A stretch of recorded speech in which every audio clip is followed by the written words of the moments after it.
Well, good afternoon and welcome to an update from the Beal School Building Committee. We'd like to give you our update following town meeting where support was unanimous -1. We had got just about all the votes we could at town meeting last week, and I think that was a good outcome for town meeting and our town.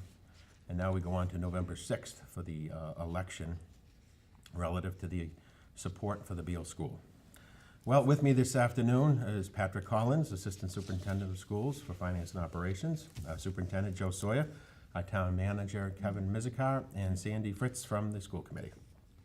We want to give you a brief update as to where we stand at this point post-town meeting, and then walk you through some of the highlights as you prepare to vote either early or on November 6th. Recall the Beal Committee was formed 2 years ago by the selectmen and made up with a variety of officials such as ourselves, Bob Cox, our Director of Public Buildings, who's been through, I think, every building, since Floral, correct, if not before. John Marciello, a local resident and owner of a construction company. Excuse me, I've got a little bit of a cough going here. And local attorney Erin Boucher, who focuses on construction-related material as well. And then, of course, we've got the school principal, Chris Girardi, as well as our outside resources, Lamro Pagano and PMA Consulting. So what we've done is we've sought to bring to the town a school capable of educating 790 children, and we'll get into the specifics where that number came from. A building that will serve our immediate and long-term needs for the next several decades, and it will enjoy the largest state grant this town has ever been eligible for under the MSBA project, $34 million. And we think maximizing that state grant is a critical and positive aspect of this project. Not only do you get a school that will take you through the next several decades, but the Commonwealth steps in with a grant of $34 million. I happen to think that's a very good thing. And relative to location in town, just as Floral Street is currently on the east side of Route 140 and north of Route 9, we've recommended the Glavin Center, which is south of Route 9, west of 140. There's kind of a natural balance within our community relative to that. The building committee has met, I think, 42 times or some number throughout this process, and we've had over half of our meetings as public hearings because we wanted to establish early on a give and take with people who chose to come to our meetings. And whether we were talking about the design or talking about the siting, we had a very good public give and take where people came, offered their ideas, their concerns more than anything else, and helped us steer our way to what we think is a superior project at a great location. One of the things I think we should talk about is that this town has a history of bringing forward projects that make sense and ultimately are in the town's long-term interest. Whether it's Floral Street School, the high school, the fire station program, the library, every one of those outcomes was a very good thing for our town. And every one in terms of the building came in at or under budget. And when you look at the initial library project that was defeated, the final one was actually more expensive. When you look at the fire station projects that were ultimately defeated a first time and then came back a second time, they too were more expensive. So as you think about Beal, we're asking you to not only think about the further delays in those costs, but there's a reality. There's not just another line to get into for the $34 million state grant. There are plenty of other communities right behind us waiting for that money and eager to accept that money. And if we forego that money, chances are it's gone for some number of years. Then we're facing on our own, what do we do in the interim? What do we do with Beal? You don't want to be sinking money into a building that has really given us great usage over the several decades, but has surpassed its useful life. So that's part of the thinking that went into the recommendation for a new Beal school at Glavin. But it all started with the educational program that fuels this great public school system. So Joe, would you walk us through the real foundation of the educational program that drove a type of building to come to fruition under this project? Sure, and of course it's our responsibility as a school department to be thinking about what kinds of resources we need to educate our children appropriately. We have an excellent elementary program that exists, a certain approach that we take in terms of some of the fundamentals, in terms of your typical reading and writing and mathematics instruction and so forth.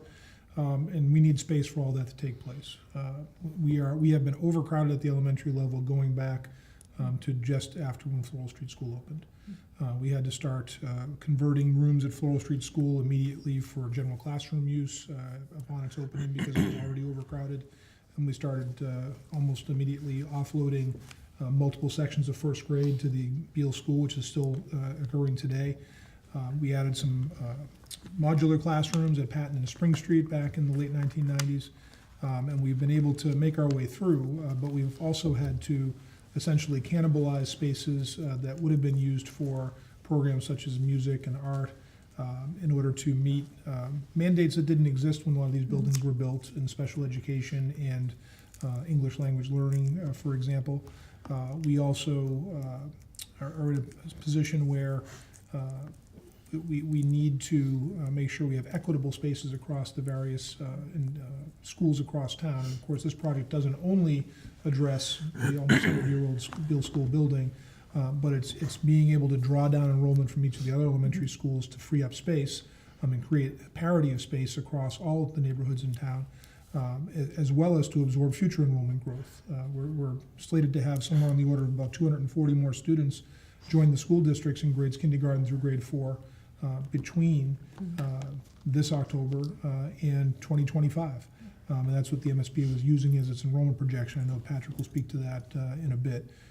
But this will provide not only appropriate space in the new school, general classrooms, kindergarten classrooms, the ability for all, for gymnasium, cafeteria, media center, all the typical spaces as well as those specialized spaces, because we want to try to provide an opportunity for as many students as possible to be educated within our district, including those who have significant special needs. And that's been an approach that the school department, with the blessing of the school committee, has been pursuing for a number of years. And that's one reason why we need that space so keenly across the district. Another fundamental piece that this problem that this will solve is the ability to provide full-day kindergarten to all of our students in town. Only 60% of students in Shrewsbury are able to access a full-day program. That's compared to 95% of students across the state. It's an area that's unusual because typically we'll be at or above whatever the state averages in most educational programming, and this is a place where we're very much out of step with what the expectations are in 2018 in terms of a full-day kindergarten program. I think in terms of the design, and we were able to show some of the recent slideshows at town meeting and school committee and so forth at the building committee meetings. The design that Landwehr Pagano has come up with is drawing on the successes we've already had. I know that Mr. Kane mentioned that we have a long track record of buildings that are not only under budget, but they're creating high levels of value because they're not only efficient with their space, but they're effective. And a lot of the lessons that we've learned from Floral Street and the new Sherwood Middle School are being incorporated into the design for this school. And I know that the architects have been charged with making the most efficient use of space that we can to make this work and provide what we need for our program. I think this solves a lot of problems, not only replacing an old building that needs it, but it's responding to enrollment pressures. It's also creating equity of educational opportunity and programming across all of our elementary schools across the entire town, kindergarten through grade 4. So it's really much needed, and we're looking forward to having a long-term solution to those space needs. Great, thank you. Now, Sandy, as a member of the school committee, you folks undertook an extensive outreach when you were dealing with the question of should we have a K-1 system, early childhood center, or should we go through the K-4 model? Right. Concurrently, the building committee was looking at a variety of sites. Can you walk us through the effort you folks undertook to ensure you included Sure. the community? I think one of the questions that came up, or does come up, is how did you decide to do the K-4 model? And it was not decided by the building committee or by the town. It was actually decided by the MSBA. They conducted their own independent 10-year enrollment growth projection of the district, K-4 enrollment needs, and They used historical and actual enrollment data, expected student growth, looking at housing projects that are currently in the pipeline. And they also used the sensitivity analysis, which indicates that fewer children migrate out of a district when a new school is built in. So they're looking at all these factors. And as a result of that, they proposed the two options, a grades K to 4 enrollment of 750, or the grades, K to 1 with 750, or K to 4 of 790. And at that point, the school committee, along with central office, formed a task list of how are we going to analyze these two options, what's the best course for the community, and how transparent and should it be, and let's include all stakeholders. So we did an in-depth survey of district educators and parents. There were 2 public forums were held during school committee meetings to gather feedback, and we communicated with the public through vehicles such as local cable television. And after that analysis, there was also district level look. We looked at school-based enrollment under each model. We estimated the difference in transportation costs under each model, and they surveyed educational research and area district school configurations. What are other areas doing? So on October 11th of last year, the school committee was provided with the results of those surveys, and we then took a look at the strengths and perceived strengths and challenges of each model. And on the 25th of October, we voted unanimously to approve that K to 4 configuration. And again, this was based on careful analysis and feedback from all stakeholders. And there was a very strong consensus from all of that data to go with the K to 4. Rationale that we used, it was requires fewer transitions for students. Right now, we have students making many jumps because of the way we have our different schools laid out, and we think that compromises education. Students remain in one school for 5 years. Their students, parents, teachers all become much more familiar with each other. The curriculum from grade to grade, as it builds, it provides much stronger working for the students and for educators who are in that same building. The students are cohesive, they're together a lot longer, and it's a neighborhood feel. Many of us maybe went to one of those small neighborhood schools. You went with people on your street. It's a very cohesive feeling, and we also look at siblings in that range. They're going to attend that same school, but it also means routes are shorter on the buses, the durations are shorter, and it avoids significant cost increases for bus transportation. So it's a 4 corners analysis with a lot of shareholders taking place in it. And as a result of the school committee's time and a very thorough effort, the building committee started at 31 sites, worked its way down to a few different chunks of sites if you were going to go centralized or more dispersed. Right. The K through 4 model, we thought belonged south of Route 9 for that balance that I spoke of. And we basically came down to 3 different sites. Some call it Centec North or Allen Farm. It was a unique site that drew some attention for a while. Some people call it the Girl Scout between Route 140 and Old Grafton, Right. and then Glavin. Now, the Centec North site was a very complicated site because it's so narrow, long and narrow. You also had its proximity to Floral, which to me didn't make inherent sense. And you had 2 failed intersections on both sides of South Street. So why you would ever consider putting a 790 student school in that setting is one question. Secondly, that would have required a $4 million parking garage that would have been 100% on our town. Just to me, another reason that didn't make sense. I liked the location of the Girl Scouts site. There was great concern for the volume and speed of traffic. But also, don't forget, that's held in a conservation use. So the process to undo that is, first of all, extremely complicated. And there wasn't a clean way to do it. And then you really do have to question when a deal is cut from a group that gives land to the town for a conservation outcome. To me, it's a higher than normal bar in terms of that commitment that they're giving. It was an expectation it would forever be open. So that site moved to the side and will remain in conservation as it is. And then we went to Glavin. We have a long history of working with the Glavin site, with the agricultural site on the side, it now belongs to the town. A 21-acre piece north on the same side belongs to the town. as a result of the same legislation that will make the school site available to the town for, the Glavin site available for a school, Shrewsbury Youth Soccer will get the fee on the soccer fields that they've been sinking money into for the last several decades. So once again, I think that it makes sense as to what transpired there. So I think with the reworking of Lake Street and the ability of traffic to more effectively disperse north and south, and a rather, I think a complete sidewalk system on the west side of Lake Street down to those neighborhoods and a back pathway, it'll be a big school, but you can make it feel much more of a neighborhood school when kids can safely walk to it. So again, I think that's why that was thought to be a superior location. Well, Patrick, could you touch on the MSBA system? Because part of the concern people always have is, how independent are these numbers? How are they really tested?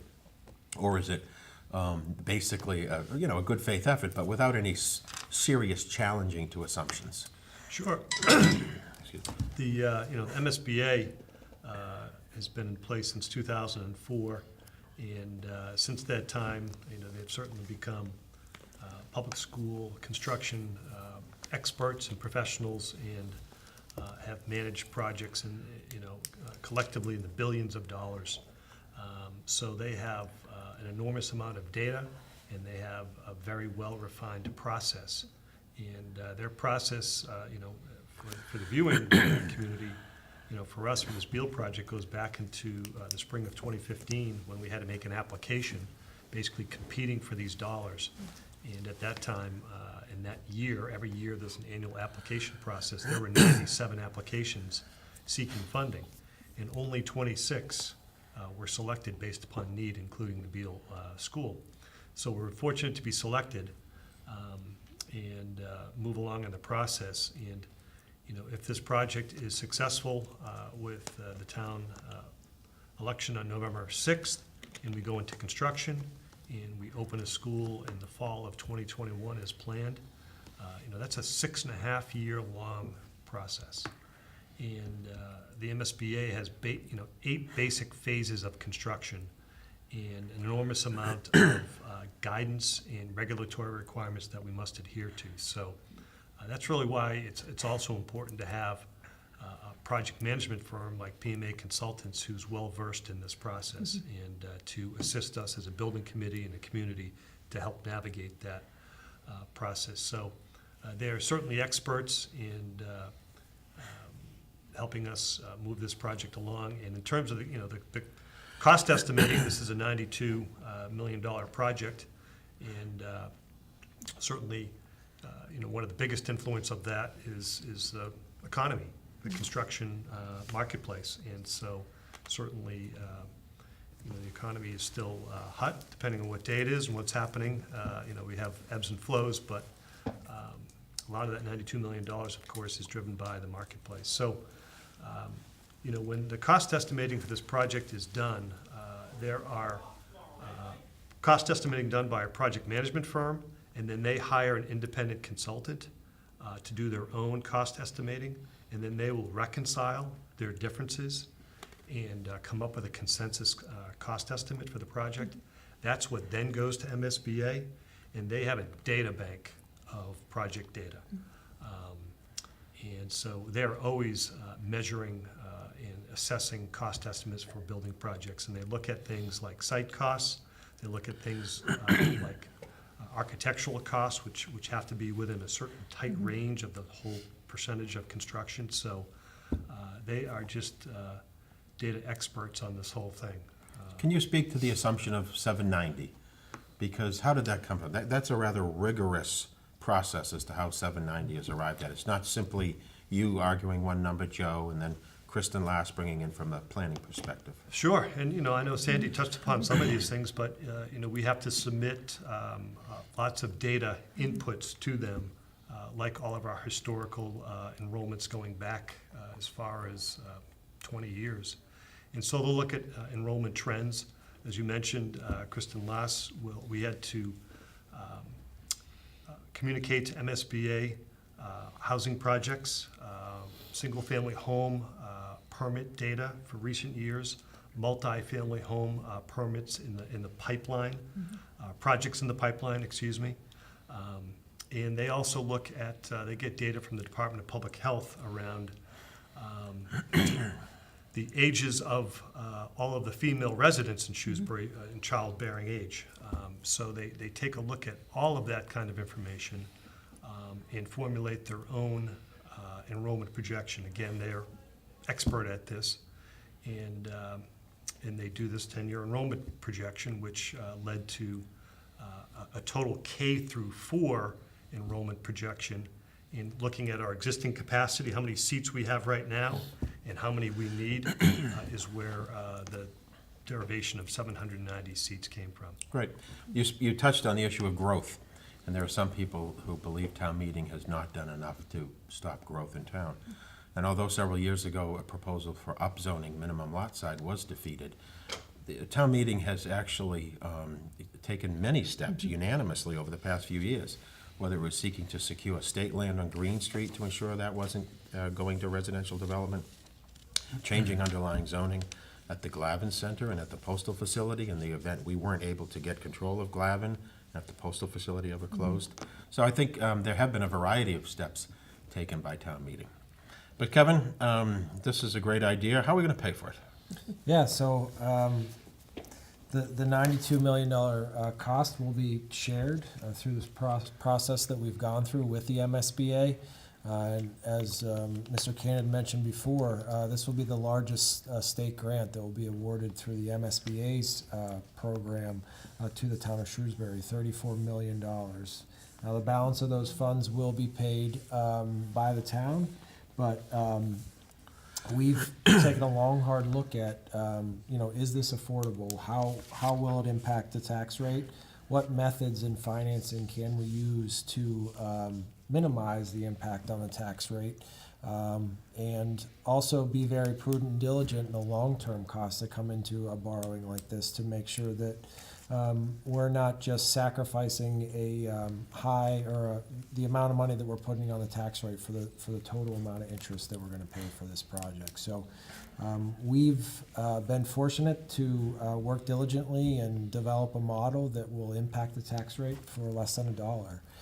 Actually 93 cents in the peak year, and that is only 1 year, and then we begin to shed that impact on the tax rate by 6 or 7 cents every year under this model.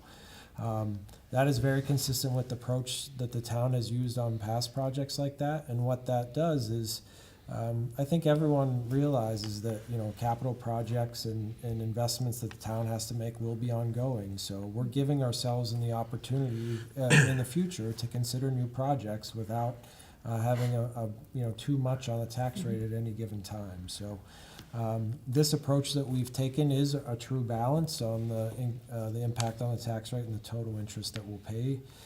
I think the span between some of those models is as much as $17 million in additional interest. So just through marginal adjustments on the tax rate, we were able to, over the course of that borrowing period, find a way to prevent, an additional $17 million in interest from being a burden on the town and preventing us from doing other projects or other operations in the future. So,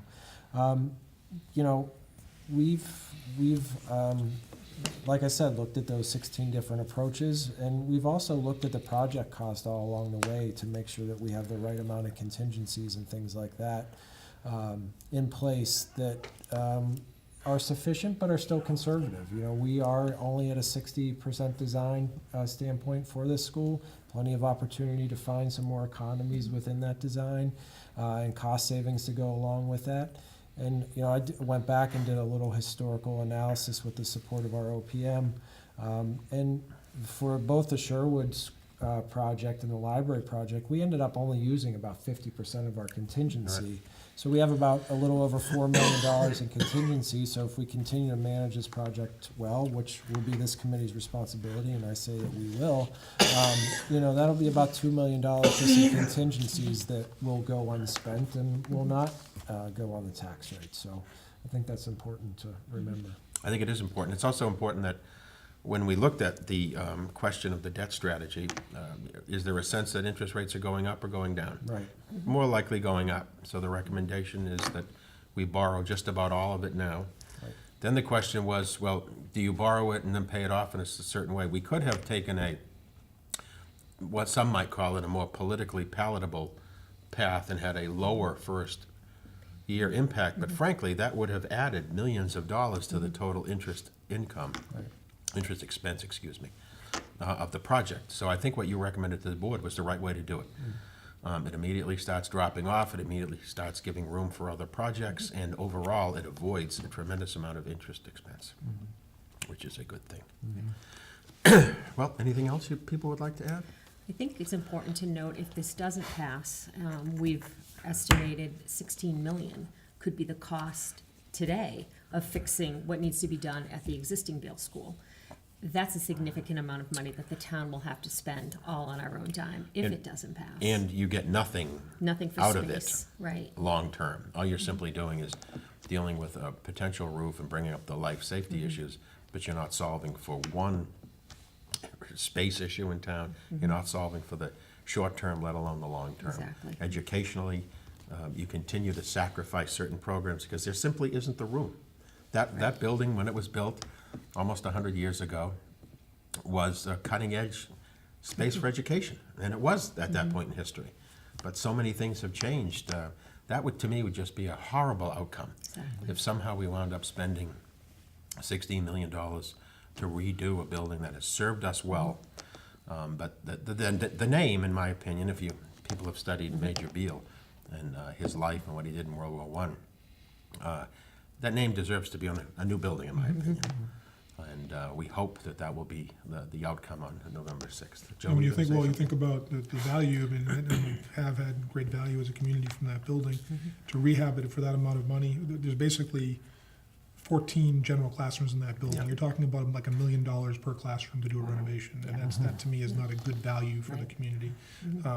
Whereas getting the $34 million grant from the state, being able to build a new school that solves our enrollment problem for the long term, and provides that opportunity educationally, that to me is a win-win-win. And that's something that I feel strongly as superintendent, that's the kind of value proposition we should be making to the community.